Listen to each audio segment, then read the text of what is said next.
Власта во Штип се фали со цртеж проекти, обвини на пресконференција ВМРО. За година и половина власт, штипјани добија проекти кои се реални само на фотографии и хартија, рече локалниот опозицијски лидер Иван Јорданов. Граѓаните на Штип веќе 2 години можат да видат како локалната власт ја залажува јавност со прикажување на цртежи од некаков си виртуелен проект. Па така до сега граѓаните на цртеж проектите можеа да видат и добијат аквапарк најголем во Македонија, обиколница до бањата Кежовица.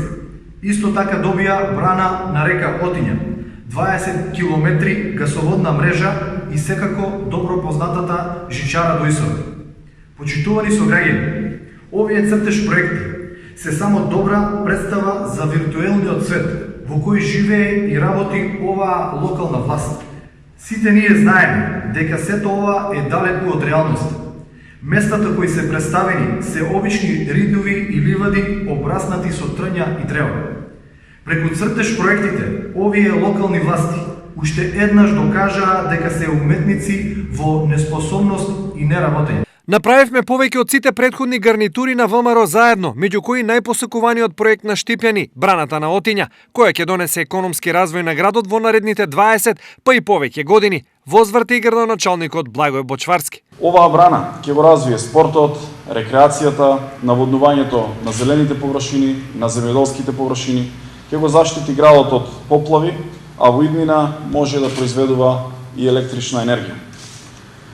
Не можам да ја разберам паниката и стравот на ВМРО ДПМН во овие денови кога, откако заедно со председателот на владата Зоран Заев, најавивме изградба на најзначајниот проект за градот.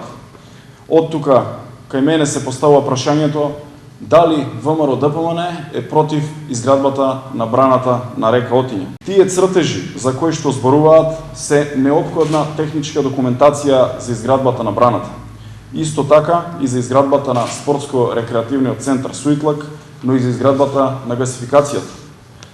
Штип е единствениот град кој во време на ВМРО ДПМН формирал јавно предпријатие за гасификација во 2012 година, а на крајот на 2017 година, кога јас дојдов во општината како градоначалник, се уште немаше започнат основен проект за гасификација.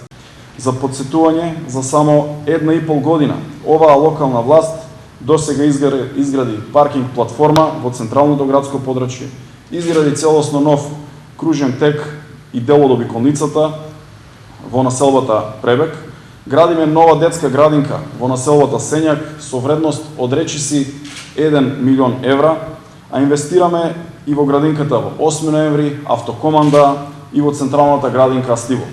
Инвестираме во сите основни школи. Изградивме повеќе канализации и водоводи за 1,5 година, отколку што тие изградија за 4 години.